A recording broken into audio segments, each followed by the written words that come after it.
Hemos visto en el transcurrir del tiempo cómo lo que prevalece no es más que las buenas obras hechas por y para los demás.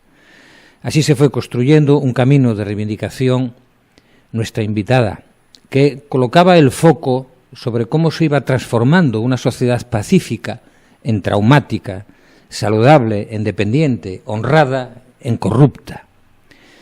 No se es más eficaz por las cualidades que individualmente se acrediten, sino por la energía social que los demás depositan en uno. Surge entonces el líder, esa alma individual llamada a canalizar las ideas y los valores colectivos y a unirse contra la injusticia y el opresor. Ese papel es más representativo cuando lo encarna la mujer. Su generosidad y amor, su comprensión, su valor y coraje en la defensa de su territorio y familia le acreditan y le dan un plus que marca la diferencia en la lucha por la justicia y los derechos de los demás. Así, con esa fuerza y vigor, lo viene haciendo Carmen Avendaño, de la Fundación Érguete Integración. Y con ella, y como ella suele afirmar, siempre se vio tentada a reclamar lo que era justo. Buenas tardes, Carmen. ¿De qué amenazas hoy hay que preservar a los chicos? Pues de la intención y la amenaza que supone que se metan a consumir, a mí me da mucho miedo, alcohol en principio y a continuación hachís, porque eso es un inicio que termina casi irrevocablemente en consumir otro tipo de drogas. Con lo cual, bueno, pues estamos hablando de, al cabo de unos pocos años, de un politoxicómano pues muy complicado en el aspecto personal, en el aspecto familiar, en el aspecto social, etcétera, etcétera. Y todavía no hay una conciencia clara entre la gente joven del daño que produce el consumo del alcohol en principio, porque además es que hay unas libertades para que servir alcohol a gente menor de edad, o van a un supermercado y cogen una botella de whisky y no pasa nada, la pagan y se marchan con ella. Y eso es el principio, que después lo van a acompañar con el porro, y después ya viene el sabio del grupo y dice, pues hay otra cosa de miedo, de puta madre, dicen ellos, una raya la snifas y te pones, pero bien, y ahí empieza el problema. Y el problema empieza ahí, suele empezar 14, 15, 16 años, y cuando realmente reaccionan, pues ya tienen 30 y muchos. Aquellos tiempos fueron de lucha intensos, duros. Nos remontamos a los principios de tu lucha, sí, ¿no? De tu reivindicación. Sí. Enfrentamientos contra un poder mafioso. ¿Podemos afirmar que hoy tenemos una sociedad capaz de enfrentarse mejor al narcotráfico?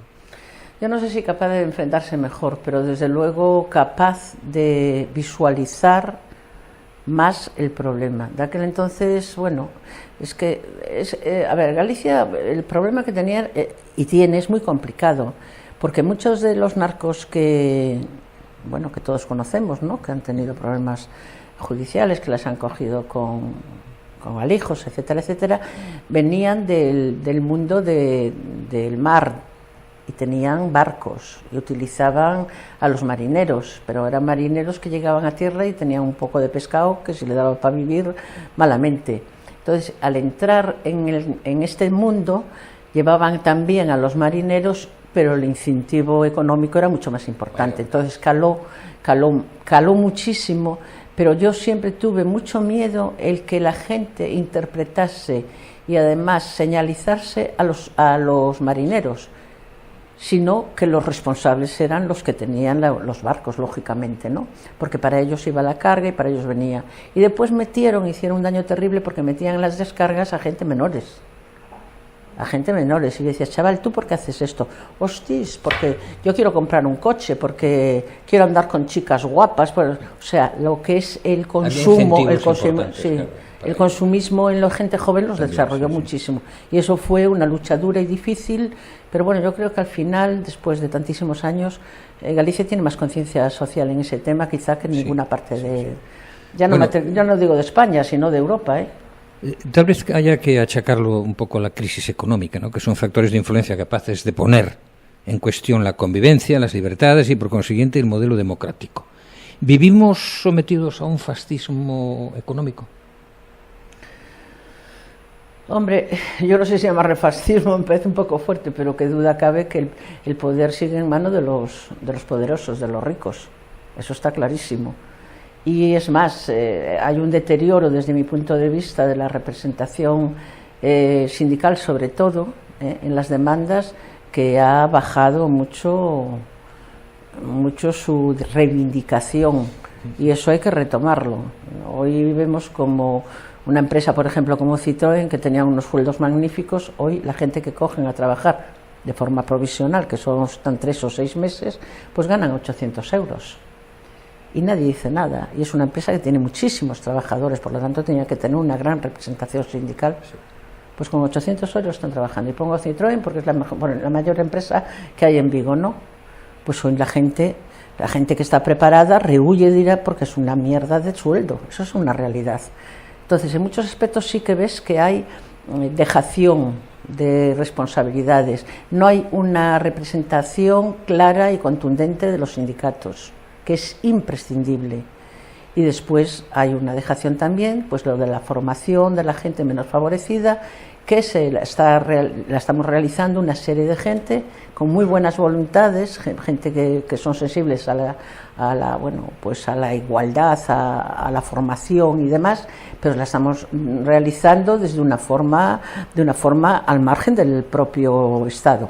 Con lo cual creo que hemos ganado en libertades, pero en libertades sí, pero en derecho no hemos ganado mucho, y además hay pocas responsabilidades. Los ciudadanos sienten que los políticos se han distanciado de sus problemas reales. ¿La respuesta está en la sociedad civil, más comprometida y fortalecida quizá? Sí, pero no en mandar, ¿eh? La sociedad civil, desde mi punto de vista, se tiene que organizar, y se tiene que organizar... ¿En propuestas? En propuestas concretas a nuestros representantes. Uno de los datos que di ayer y hoy es que nosotros para conseguir que se hiciera un plan nacional de drogas, estuvimos con todos los dirigentes, con Felipe González, con Aznar, con Anguita. Claro. Fue un estudio en el Parlamento, sacaron una ley que después fue modificándose. En Galicia se mejora. Claro, la sociedad lo que tiene es el compromiso de reivindicar las necesidades que se tienen, pero a quien le corresponde desarrollarlo, lógicamente, es a los políticos. Sí, sí. Erguete Integración tiene 2 frentes abiertos: la atención a la drogodependencia y la formación. Sí. Logrando así insertar a estas personas en la vida laboral y social con normalidad. ¿Qué respuesta encuentra entre el sector empresarial a nivel de contratación? Mira, te voy a decir una cosa. Nosotros trabajamos ya no solo con drogodependientes. En la formación trabajamos con gente que está en exclusión o camino de ella. Por ejemplo, un hombre o una mujer con 50 años que lo echan de una empresa porque la empresa cierra, es muy difícil volverlo a integrar. Entonces trabajamos con colectivos diferentes y eso tiene unas consecuencias muy interesantes. Es una de las cosas que más me llama la atención y además que creo que son más positivas. Cuando tú coges un colectivo que todos tienen el mismo problema, pues se recrean en el problema, pero tú cuando coges un colectivo que tiene diferentes problemas, lo que hacen es comunicarse y esa comunicación produce solidaridad. Y eso es muy importante. Y después la respuesta, pues mira, no tenemos ninguna queja a nivel empresarial. Tenemos la Caja Catalana, que ahora no sé cómo se llama, bueno, tiene un nombre parecido, que nos financia toda la formación, y de la formación que hacemos, que no solo es con toxicómanos, ya digo, es con gente en exclusión o camino de ella, tenemos un 70% de inserción laboral. ¿Por qué? Porque los propios empresarios nos llaman y dicen, oye, necesitamos que hagáis un curso de tal. Lo hacemos, van a hacer las prácticas a sus empresas y muchos de ellos ya quedan, por el perfil, quedan empleados. Entonces estamos teniendo mucho éxito, afortunadamente, pero trabajando con todos los colectivos. Y bueno, imagínate tú un hombre o una mujer que con 50 años se queda en el paro y que de nuevo tiene una oportunidad, pues lógicamente, bueno, es difícil, pero sí que se consigue. Otro tema que está en candelero ahora mismo es la despenalización de las llamadas drogas blandas, que está en el debate social, ¿no? Si el alcohol lo está, ¿podría estarlo también la María, por ejemplo? Desde su experiencia, ¿qué opina de este tema? Pues mira, a mí me da muchísimo miedo, igual que el alcohol, porque yo no entiendo que se le pueda vender alcohol a un menor, no lo entiendo. Y vemos menores que están borrachos en la calle con 14 años, o sea, es algo que es evidente, ¿no? Entonces con la marihuana me pasa un poco lo mismo. La marihuana es una droga, está claro, pero no es una droga más dura que pueda ser el alcohol. Es una droga. y el alcohol forma parte de nuestra cultura, lo vemos con más normalidad. Pero la marihuana tiene unos efectos más o menos parecidos. ¿Qué pasa? Que la marihuana, si estuviera controlada por el propio Estado, pero es imposible controlarla, porque el Estado la puede vender, pero las producciones que se realizan en los países productores se extienden por todo el mundo, y el Estado puede, bueno, tendría que haber un sistema como parecido a las recetas médicas, ¿no? O sea, te da una receta, una farmacia, efectivamente, pero ese mercado no va a estar cubierto, no va a estar cubierto de todo, pero los que vienen y siguen trabajando en ese campo, lo que van a hacer es cada vez meterlo a gente más joven, y eso sí me preocupa y mucho. Si no se controlan las producciones, y las distribuciones, es un problema que puede ser muy grave. Por eso estoy en contra, no porque esté en contra de la liberación de las cosas, no, a mí me parece que la sociedad tiene que formarse, y quien quiera, pues que haga lo que quiera, pero en infancia, que un niño con 14 años es un niño, me da mucho miedo. Complicado. Sí. La sociedad ha reaccionado, y Galicia hoy ya no está en los titulares de la prensa, pero sí lo está Andalucía y Portugal, que copan las noticias sobre descargas y capturas. ¿Qué armas tiene la sociedad para defenderse de estas amenazas contra la salud?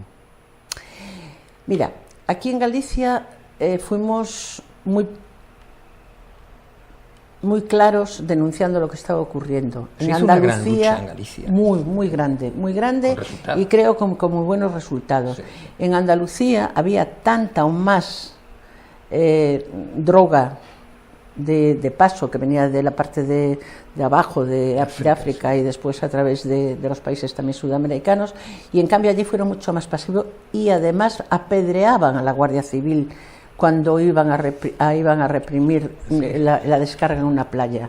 Eso aquí nunca ocurrió. Ocurrió una vez en Arosa, una vez, y nosotros fuimos allí y dijimos que bajo ningún concepto íbamos a permitir que se apedreara a las fuerzas de seguridad. Y no se apedrearon, trabajaron muy bien y con libertad. En Andalucía no, en Andalucía los protegieron. También es cierto que Andalucía tiene una situación muy precaria laboral, también es cierto, y eso también influye, eso también influye. Pero Andalucía se dejó, ahora empieza a haber una cierta reacción. Yo, el presidente de las asociaciones de Andalucía, MENA, que estuvimos hace poco en Madrid en unas jornadas, la verdad es que yo siempre digo, me dice, en Galicia tenéis mucha suerte. No, hijiño, lo que tenemos es mucho trabajo. Sí, eso es otra historia, es verdad. Pero en cambio en Madrid estuvo muy lúcido y tuvo una intervención francamente muy interesante, y con una visión que lo felicité. Le dije, Mena, vas empezando a cambiar, falta hace, ahora hay que ganarse al pueblo. Porque dice, no, porque claro, vosotros tenéis mucho apoyo, claro, porque nos lo hemos buscado. Mena no vino de Birlibirloque, no. Entonces quiero decirte, en otros sitios tardaron más en reaccionar. Yo creo que en este momento, a lo mejor es una visión mía y no es cierta, no lo sé, pero yo creo que Galicia en este momento está considerada en España como una de las regiones que más ha peleado contra el narcotráfico y con más efectividad. Sí, bueno, y que ha creado una estructura de lucha que yo creo que sí, que puede servir. Claro que sirve perfectamente. Si tú estás para colaborando... Para regiones que están entrando en problemas serios con este tema. Hombre, claro. El tema de las drogas siempre produce problemas y muy graves. Porque vamos a hablar porque hay dinero. Como es dinero, pues produce... Voy a mencionarle un personaje clave, el juez Garzón. Sí. ¿Cuál es la situación actual de los bienes confiscados a los narcotraficantes? Mira, tenemos un representante, las asociaciones en Madrid, en esa comisión, que hace poco estuve con él y dije, oye, mira, ¿qué coño pasa? Porque no nos enteramos de nada. No, bueno, porque hay algún coche, digo yo, algún coche, y el resto de las cosas, no nos enteramos mucho. Hay un ocultismo total y absoluto. Es eso, que fue una de las peticiones que nosotros hicimos, el embargo de los bienes, no está repercutiendo en la gente que está trabajando. Y no hablo de asociaciones, hablo de asociaciones y de centros concretos profesionales que están trabajando. Ese dinero nosotros no sabemos qué pasa con él. Es una de las cosas que vamos a tener que empezar a hablar muy seriamente, a ver qué pasa con ello. Porque hemos conseguido una modificación, hemos conseguido embargos. Pero ¿dónde están los resultados? No lo sabemos. Y se supone que son cantidades importantes. Hombre, sobre el Pazo de Bayón, a ver, eso ya fue muchísimo dinero. Y después hay chalés, y hay coches, y hay un montón. Bueno, y habrá cuentas corrientes también que hayan podido amargar. ¿Actualmente están en situación de precintada? No, el Pazo de Bayón está cedido. Sí, sí, bueno, cedido, pero las otras propiedades, ¿en qué situación están? Pues no, es que no lo sé. Es que no, custodiadas no están, es que no sabemos cómo están. Es que no sabemos cómo están. Ni sabemos si están vendidas a terceros, no sabemos nada porque curioso. La comisión, por lo menos a nosotros, y creo que somos uno de los más interesados, no nos llega ningún tipo de información de lo que se hace, ni de los bienes incautados, de cuánto supusieron, de qué se invirtió, en dónde se invirtió, de qué forma, nada, no sabemos nada. Abrimos un poco más el panorama. La sociedad hoy se enfrenta no solo al tráfico de estupefacientes, sino al tráfico de personas. Eso es terrible. Que llegan en masa a nuestras costas. ¿Debería cambiar Europa la política de inmigración y regular los flujos de entrada con mayor margen, dado que tenemos un problema de envejecimiento? ¿Cuál es tu opinión al respecto? Mira, es muy compleja mi opinión porque la gente que emigra de los países estos es porque tienen una situación lamentable. Y los culpables de tener esa situación lamentable las tiene la propia institución a nivel mundial, porque países que pueden ser productores y crear riqueza están abandonados, y si crean riqueza lo están creando desde el exterior y llevándose los ingresos para otros países. A mí cuando veo venir a la gente, que es un problema gravísimo al que nos enfrentamos, porque vienen con toda la ilusión de tener trabajo y el trabajo tampoco es que tengamos demasiado, me da una pena terrible y siempre pienso, cuando esta gente viene en estas condiciones y con sus hijos recién nacidos o chavales de 3 y 4 años, tienen que estar desesperados. Por lo tanto, tenemos que buscarles soluciones. La solución no viene solo por España, que es fronteriza, la solución viene por Europa y la solución viene a nivel de Estado mundial. Lo que no podemos dejar es que la gente se muera de hambre y que vivan en la precariedad. Entonces, no se puede.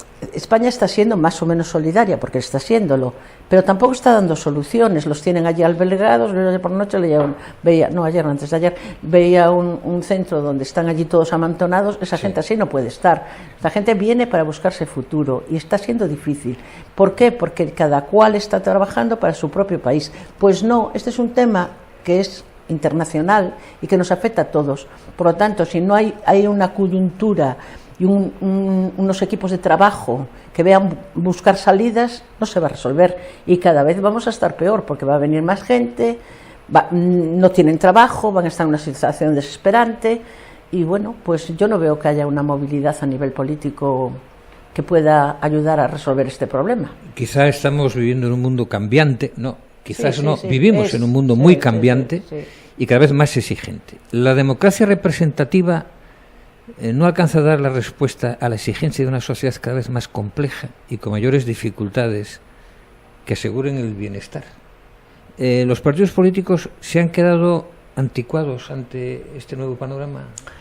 Yo ayer lo comentaba en la charla que di, lo comentaba. A ver, yo creo que un Estado de Derecho, tenemos deficiencias en un Estado de Derecho. A ver, un Estado de Derecho tiene que llegar con las propuestas de la sociedad organizada a nuestros representantes y además argumentando los porqués. El plan de drogas que se hizo en España, a lo mejor suena un poco a echar de apalante, pero es real lo que voy a contar. Se hizo porque nosotros pedimos estar en su momento con Felipe González. Le explicamos cuál era la situación, le dijimos que se estaban reconvertidos los del tabaco en drogas, estuvimos con Aznar, estuvimos con Anguita, hice una comparecencia yo en el Parlamento y eso llevó a hacer un plan de drogas y a mejorar las situaciones. Yo, que milito en un partido político, yo soy de izquierdas, pero la forma de que tenemos política en este momento creo que tiene deficientes, está muy aislada de las realidades de la sociedad. La sociedad se tiene que organizar y de forma muy seria llegar a nuestros portavoces, a los que están en los gobiernos, a los que están en el Parlamento, reivindicando las necesidades que hay de corregir cosas. Y eso no hay organizaciones lo suficientemente incrustadas dentro de la sociedad para poder hacer. Yo creo que es una asignatura que tenemos pendiente. Yo soy muy utópica, también tengo que decirlo. Pero algún día a lo mejor lo vemos. Pues hasta aquí llegamos con el placer de escuchar a Carmen Avendaño, su labor, su ejemplo, su grandeza. Bueno, muchas gracias, Carmen. Mira, las partes feas no me las ponéis nunca, con lo cual os lo agradezco mucho. ¿Será que no las tienes? Sí, las tengo. Y además finas, ¿eh? Muchas gracias por este momento. Gracias a vosotros, muy amables.